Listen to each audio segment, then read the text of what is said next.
Wonderful. Right. Well, hello, everyone, and welcome to Spotlight on the Baltics. A campfire chat I've really been excited to share with you guys because we've been running this trip to the Baltics just for the last couple of months. We've had our first departure, went really well, and then we are hoping to launch the Midsummer Festival as well in 2027. So we thought it was a really good time for those who are preparing to go and share a little bit about the magic of this region. So we are just to go through some housekeeping rules, which is if you can pop yourself on mute, that's really helpful. At the end, there will be space for time for question and answers. So if you are sort of thinking of anything you'd like to ask, you can either write it in the chat or you can just save it to the end and we'll make sure it gets covered. There is also a raising of the hand button. If you find that easy, you're welcome to use that and I can stop and we can answer your question as we go. So get yourself a drink and get comfy. That's what we're going to talk about. That's all right. So who is presenting? So if you haven't met me already, I'm Sophie, one of the booking managers at Camino Women. I'm also joined by lovely Pippa, who does, we do the same job together. So both here to learn and share. We're also joined by Valdis, and so Valdis is part of our local team, and he's going to share a little bit more about the festival, what it's like to live in the region, and just our on-ground guru to answer any questions. And then we have Kate and Kathy, lovely guests who joined us in December last year for our first departure, and they're going to share a little bit about their experience as to what it was like to explore the region as a Camino woman. And for those of you who aren't quite sure, so we've had the Baltics Winter Trilogy there on the right available for some time. It's incredibly popular and we still do have spots this December, but it's been nice and busy. But in 2027, as I say, we've got the Baltics Midsummer Festival, which is a festival to celebrate the summer solstice. And they have some really beautiful traditions around that, which Valdis will share a little bit more about. So Valdis, if you'd like to bring yourself off mute and come and introduce yourself and tell us a little bit about what it's like to live in your very special part of the world. Hello, everyone. It's a pleasure to be here and talk to you about Latvia and the Baltics. I'm from Riga, so this is my home, and we organized the winter trip, as Sophia said, and we are looking to welcome guests to our region to the Midsummer Festival. And it's a special time of the year, I would say, very special. Because when you are in the city in this midsummer, you will not find anyone like almost in the city. So like everyone will be somewhere in the woods, with their families, with friends, going to celebrations.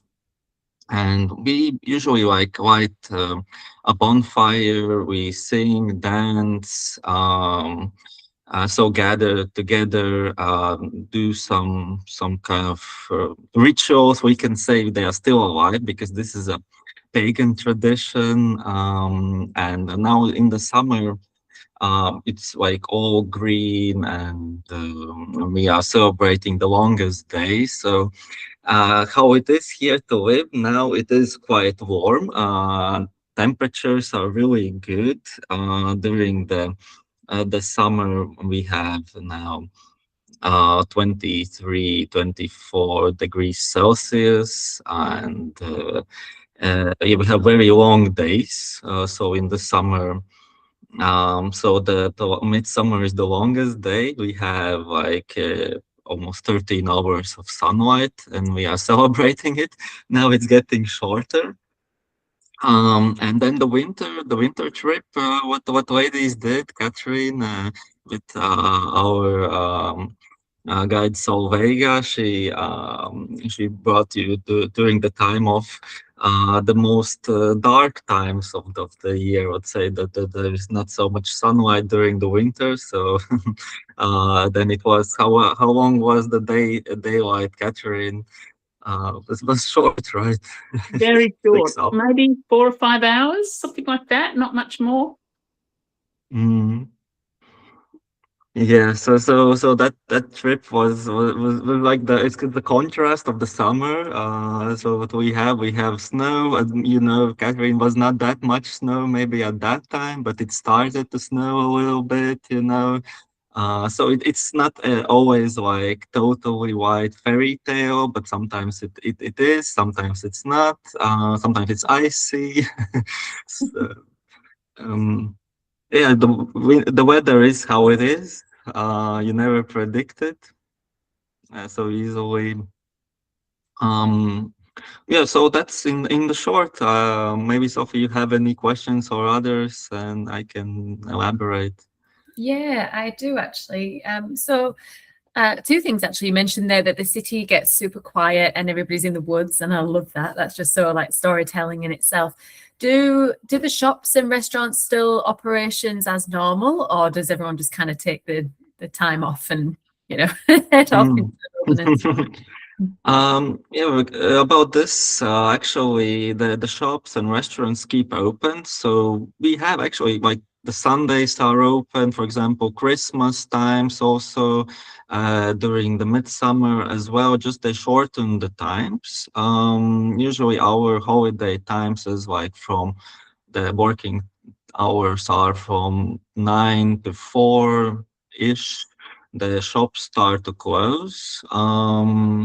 Some like banks would not open, for example, a post at this time.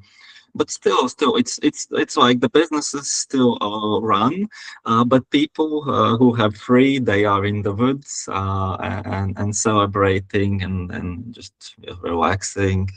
Yeah, and so that's just a couple of days while the festival sort of takes place, isn't it? Yes, the official is 23rd and 24th. This is the calendar, but Yes. actually it's according to the sun solstice. So then when the sun solstice, that's the 20th, 21st usually. So this is the kind of non-official, but everyone who is more into the traditional way of celebrating is doing the 20th, 21st. Mhm. So there's more like rituals regarding the sun, about those kind of, yes, more pagan rituals, because it's not so connected so much with the Christianity. This festival, it's Mhm. more, yeah, about the events what happen in the nature. So then the 23rd and 24th was introduced to have this calendar based tradition, which is always like official holiday, and everyone has a free day. So we have kind of two of these days. It can stretch quite long. So some celebrate more the 20th, 21st. Some more celebrate the 23rd and 24th. Yeah. And some celebrate all the week. Sounds so fun. Pippa, did you have a question? Oh, I just wanted to share a little fun fact with everybody. I just got someone to let in, I think. Yeah, Sophie and I were chatting with Valdis before the meeting, and he speaks 4 languages, which I think Australian and New Zealanders find incredibly impressive. Yeah, Russian, German, what was it? Latvian. Latvian and English. Like, yeah, super impressive. Yeah, that's what makes him so good at what he's doing. Also, the other question I had, or I guess the difference between the two treks that we can talk about is we have the Baltics Winter Trilogy listed as a level 2 for Camino women, so a slightly easier option. Whereas for the Midsummer Festival, you're doing similar treks or even the same treks, but you've got an added couple of hikes in there, right? Just to make it a bit more challenging. Mm. Yeah, like I mentioned before that in the winter time, like Catherine can confirm, quite icy sometimes can be, and so sometimes it's that if we do more that challenging, to be hard on the winter. So the summer we have a little bit less, I mean more challenging, the hikes a little bit like longer, because also the temperatures are more, let's say, welcoming us to stay longer outside. In the winter, you can get very fast cold, but yeah, like the clothes is usually that can solve all of it. So when you in the summer, the hikes are are quite similar to the ones in the winter, just a little bit more like longer and some more climbing, a little bit more. Yeah, there's more options available due to not being as icy, or the daylight hours not being as short. That makes sense.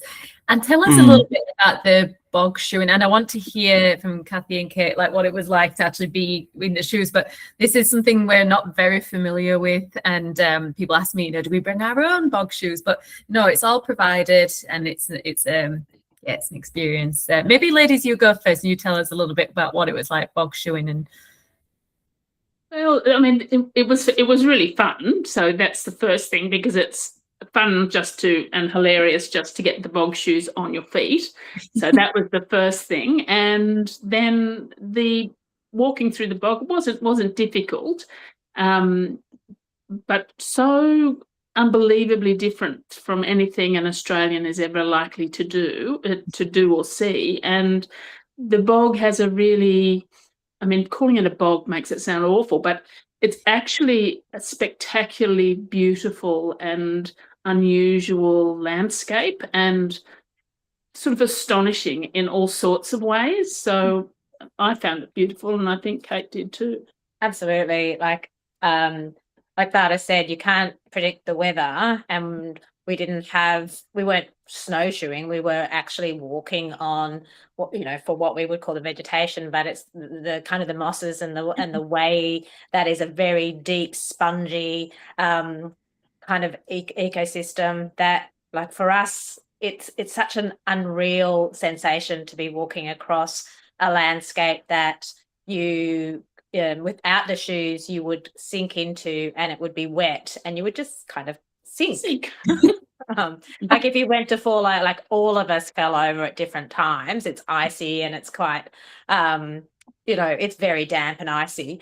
But as we all fell over, like you put your hand out naturally to kind of catch your fall and just keep sinking into it. So there was a lot of hilarious moments where we were all struggling to pull each other out of this wet, sort of soggy environment.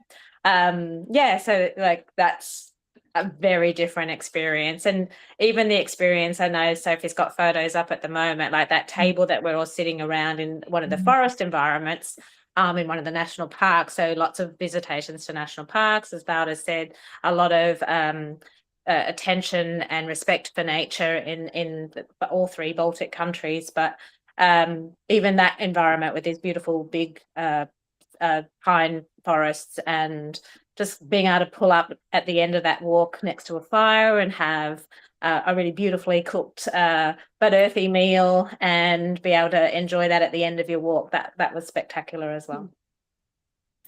Oh, that's gorgeous. Thank you. But the bog shoe and everybody kind of come back and say that it was the same. Like they just say it was so funny. It was like comical, they just couldn't get up. So maybe Valis will have to do a head count before you leave the bog. Exactly. Yes.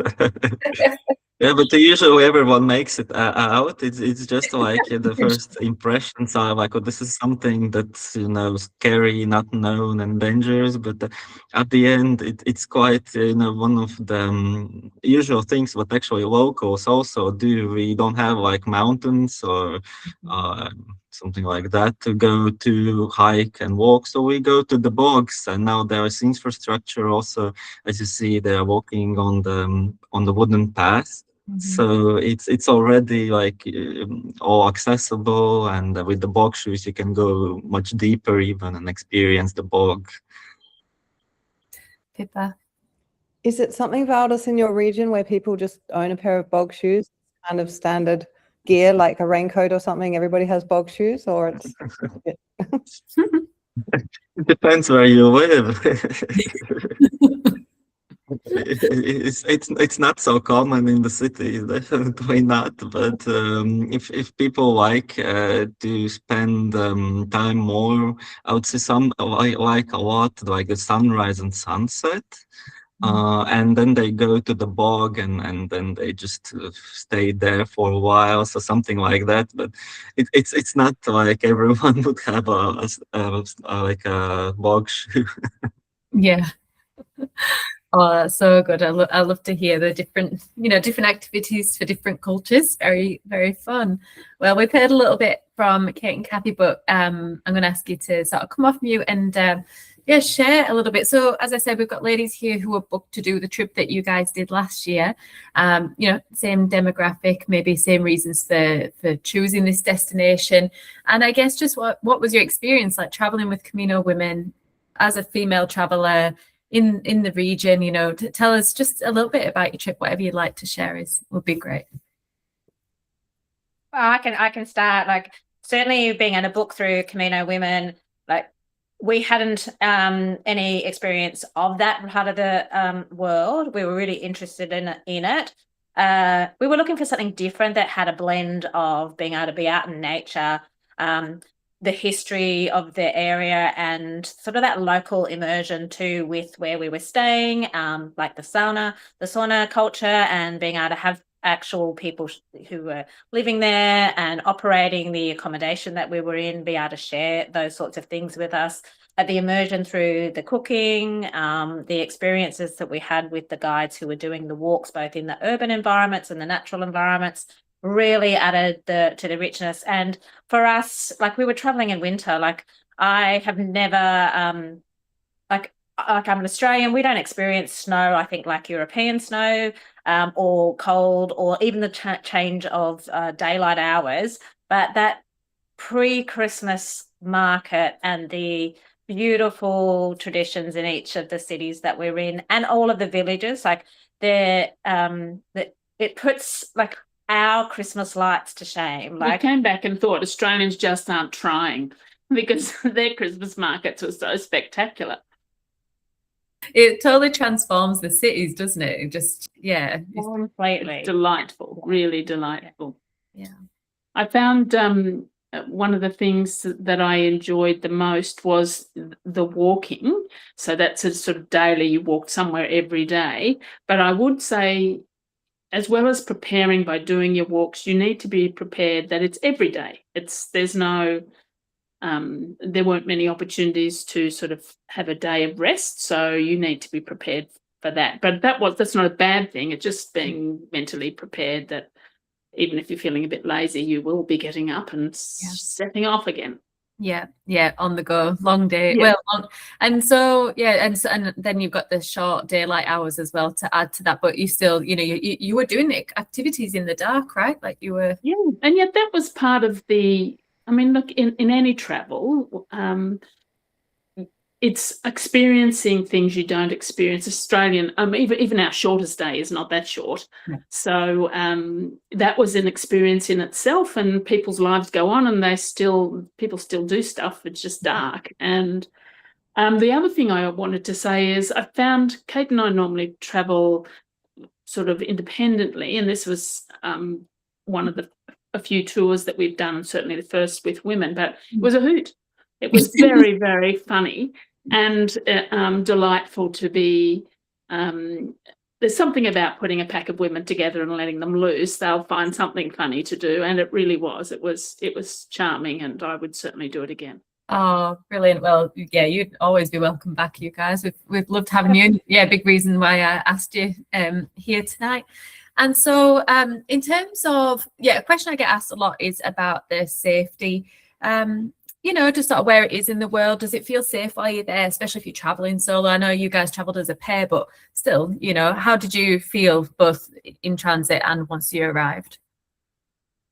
Certainly, I found it easy to transit. Like, in countries, we felt safe.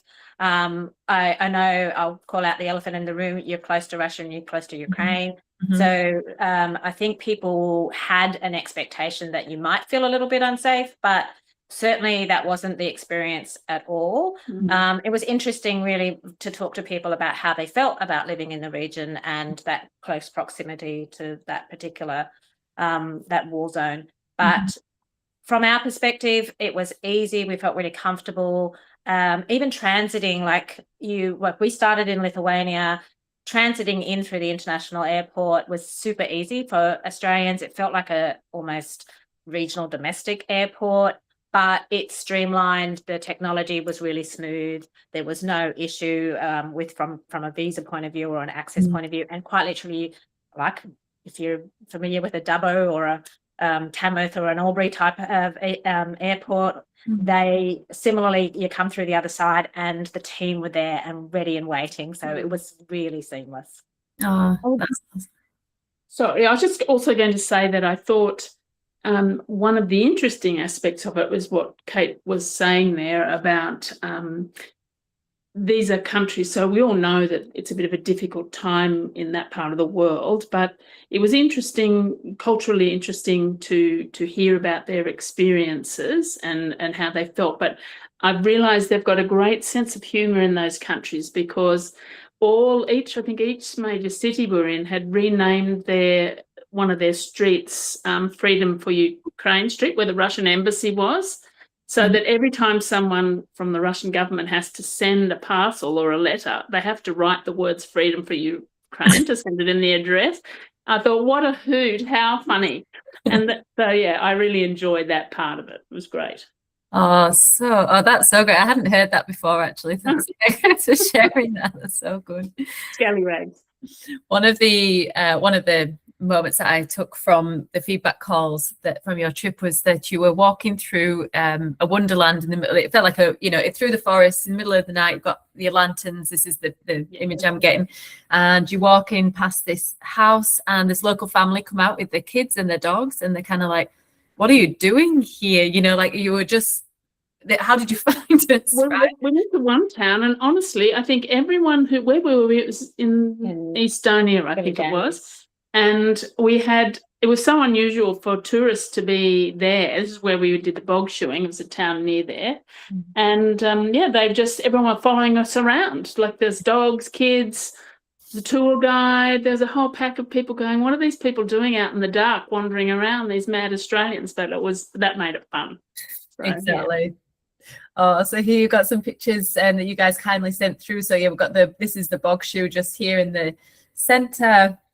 Were there any, particular, whether it be a city or anything that stood out as a highlight, maybe you weren't expecting, anywhere particular you really loved?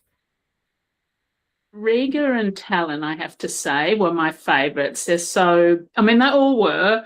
Vilnius is also beautiful, but Riga's Art Deco architecture is next level, and Tallinn was just beautiful, that medieval history. Sure, Valdi could back us up on that as a Riga. As a Riga resident, I'm sure Valdi is very biased. Oh, that's so good. Well, maybe, as I say, we've got people who are thinking to travel here or are traveling. Does anyone have any questions? And if you do, maybe just pop your hand up and I can sort of make my way through. Oh, here we are. That's the bog shoe in there. If that video is playing okay. Yeah, it is. That's a gorgeous sunset, maybe, or sunrise, I'm not sure. Sunrise, I think. I don't know. It's really a diverse landscape though, isn't it? It is very unusual. Really quite different. All right. Any questions from anyone? Sometimes it takes a minute for people. Yeah, Janelle. Hello, Janelle. So Janelle's traveling this year. She came to Laos for this. Was it this year or last year? Maybe earlier this year. End of last year. Yes. Yeah, went to Laos. Yes. Yeah. Welcome back. How are you? Yeah, excited. Good. I suppose one question, ladies, is just at the beginning and end of the trip. Is it worth getting there a little bit early? An extra day at either end, or what's your thoughts with? Is there more things to do? I know when we were in Laos at the end, it was just like, well, there's very little to do in Vientiane, and just hop on a plane and go home again, sort of thing. Just wondering your thoughts on that. We arrived a day early and had a day. So we had a day prior to the tour starting in Vilnius in Lithuania, and we had another day on the exit in Tallinn. And I know others went on and travelled north to see. We were on the winter trip, so they went north to see the Northern Lights and had really spectacular experiences seeing the Northern Lights in the week post our trip. We came home. I would say, you probably don't want to spend like 3, maybe even 2 days. You're at risk of doing things that you will see on the tour. But that said, by the time you finish the tour, like you could easily go back to any of the centres that you like, any of the cities, and you would be keen to experience other things. But I think for us, 2, maybe 1 day ahead of the travel and after the travel gives you a bit of time in those 2 spaces. For me, I was like, if I'd had more time, I probably would have come back to Riga, because it's the centre city, and you do have a good day in Riga, but it's probably where I would have come back to if I'd had a bit more time. So like we didn't and hadn't planned for that, but certainly it was the location that I might have come back to. That's great feedback and great question as well, Janelle. And yeah, you're right. A lot of ladies, they get there because there's a ferry that goes from Tallinn to Helsinki, and that is often ladies head on that direction. So that's a good option. I have E. Cage. I'm not sure who that is. Yeah, my name's Elizabeth. I've never been on one of your tours. I just am sort of curious.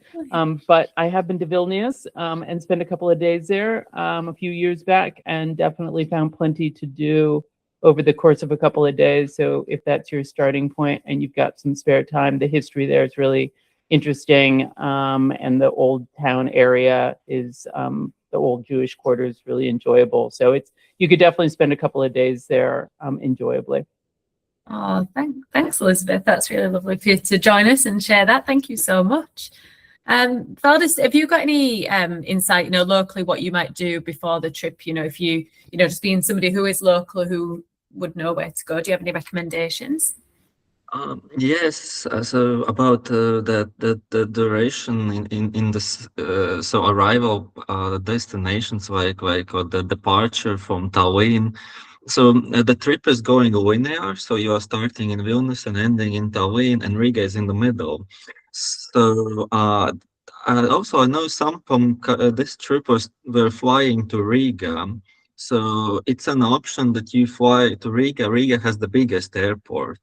Yeah, and then you can fly to Vilnius, and it is actually like 4 hours drive from Riga to Vilnius. So you can take the bus, or also you can take a flight from Riga to Vilnius, and it will be 40 minutes.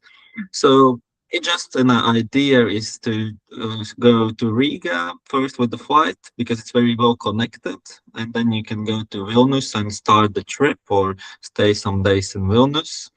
Yeah, so that'll be an option to spend more days in Riga as well. Yeah, something like that as a local insight. And there's plenty to do, of course, in Vilnius. But yes, as you mentioned, it could be repeated some of the activities during the tour.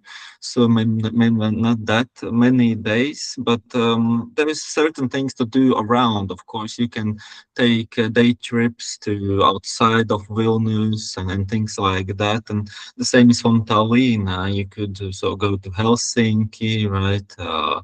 Which is just 2 hours with the boat across. Then yes, and then there's all the Scandinavia is open for you. Right there on your doorstep, isn't it? We found that it was really easy to plan a day's itinerary once you were there as well. So the tourist brochures and the tourist information and asking your hotel for guidance was very easy to do. Like we found very easy, almost trip planning type documents and brochures around in all of the hotels and around the city centres.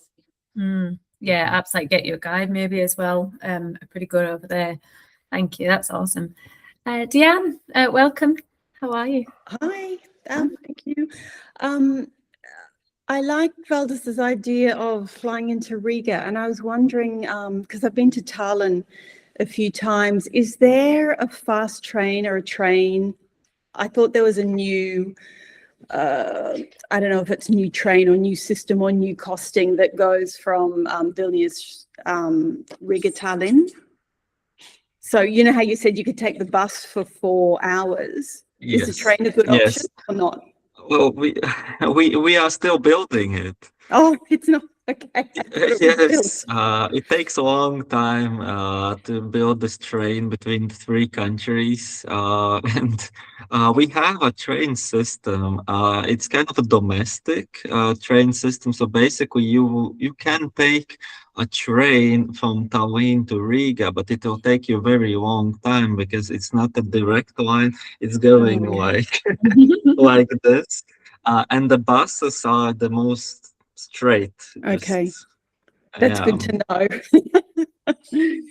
Yeah. And there's no ferry between Riga and Tallinn, if you wonder. Yeah, if you like, and also Lithuania, so Vilnius is in the center of the country, and it's not connected to the sea. The Lithuanians have a port. It's called Klaipėda. It's on the west, but that is not connected also with Tallinn or Riga. So just some ideas how you could travel or how you would manage the arrival or the departure. Okay. Thank you. That's great. Thank you. So Peter, are you going to speak for Elena? Oh yeah, I just didn't know if you'd seen her question about clothing. Yeah. Yeah, go for it. Yeah. Elena, can you take yourself off mute? Hello. Oh, there we are. Perfect. So I'm just really having a little bit of a nervous panic because I'm over in Perth where the weather is usually quite warm, and I'm like, I cannot fathom what to bring with me for the winter. Well, I will hand over to the ladies because they're nodding, but I think from my understanding, Uniqlo has some good options. It's so funny because what I find when I'm traveling in these cold countries is that they overcompensate once you get inside. So you'd be outside absolutely dithering, and then you walk in and the fire's roaring, you've got hot mulled wine in your hand, stew for dinner, and you're cooking from the inside out. Is that, have I ever got that right, Kathy and Kate? Definitely, yes. They try to cook you inside their buildings. So Australians, we would go into every hotel and try to open the windows if they could be opened. But it wasn't at the time we went, it wasn't as cold as you would expect. As Volandis was saying, in sort of a month after us, they were up to their armpits in snow. And so we probably overcompensated. If you have a good, if you get merino layers, are very warm and very light, and be prepared to have to, keep adding as required. And then peel it all off at the end, I love a flannelette shirt, and flannelette shirts. with a merino t-shirt and a flannelette shirt and then a puffer jacket, I was comfortable in most situations. If anything, like I might have had another thin layer between the flannelette and the puffer, but very rarely. If you had your beanie on and you're also walking, so you forget that you're also moving. It's very easy to overheat with too many layers on. I had leggings, like mine were fleece legging or merino leggings for hiking, and they were easy to and wear. on the coldest day, you'd whack on an extra pair of thermals underneath that, and that was sufficient. We never, at no time, I mean, a couple of times I suppose I might have thought, oh, I'm a bit nippy, but no, it was okay. At night I was in summer pajamas. Right. Yeah, because it's so warm. It's so warm. So hot. And the dunas are ridiculously hot. Like Australians in winter can't, you'd be colder here, Valis, if you were in Australia, because we do not have good heating, and we are ridiculous about what we put on ourselves. We think heating is for sooks. Yeah. Oh gosh, that's something. And I think one more question I get asked a lot is about the food. What did you think of the food? Did you enjoy it? It was great. Yeah, I mean, it's meaty. Yeah, I would say if you're vegetarian or vegan, you would need to pre-warn and make sure that the host or the guide that was with you, so somebody like Zalviga could sort of pre-support that. We had 2 vegetarians and they ate a lot of the same food because that was kind of how our hosts managed that. They had a lot of pumpkin soup or pumpkin risotto. Beetroot soup. No, they had pumpkin soup. Oh, did they? Yeah. But I think you just need to warn and plan for that because it is a fairly meat-rich diet. Yeah.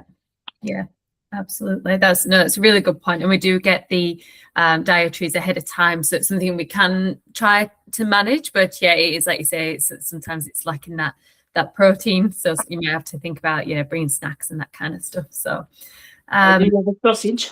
love sausage. They're great. Like the food was great though. Yeah, Like, it was good. really, Really good. Yeah, one of the activities I think I saw you in, it looked like a basement, like a lady, you were making dumplings of some kind. Oh, the dumplings. Yeah, that was fantastic. Look cozy. Yeah.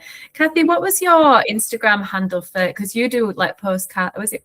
It's called 2-minute postcards. That's it. And there's a couple of videos of just little short ones of things we did there. So 2-minute postcards. That's on Instagram, YouTube, and Facebook. Yeah, and I follow you also, and I loved watching your journey through. You have a really great way of capturing the moment. So thank you so much. Now, if there are any other questions, please do pop it in the chat or raise your hand. But we do have spots available. So on the 3rd of December this year, we have 2 spots available. And on the 5th of December, we have 6 spots available. And then into the Midsummer Festival next year, that one is wide open. It's not be released too long, but I think this will help things along, especially having that festival featuring is something very unique to Camino Women. So hopefully we'll see a few of you there as well. So a huge thank you for everyone who's given up their time tonight, both to host and to just join us, ask questions, and even just be here. We really appreciate it. So thank you, guys. Okay. All right. That's it. I don't think there's any. Thank you. All right. Happy travels. Yes, happy travels, safe travels, everyone. And yep, you know where I am if you have any more questions. But yeah, thanks again, guys. Really appreciate you. Bye. All right then. Bye. Thank you. It was lovely to see you. You as well. Bye, Valdis. Bye.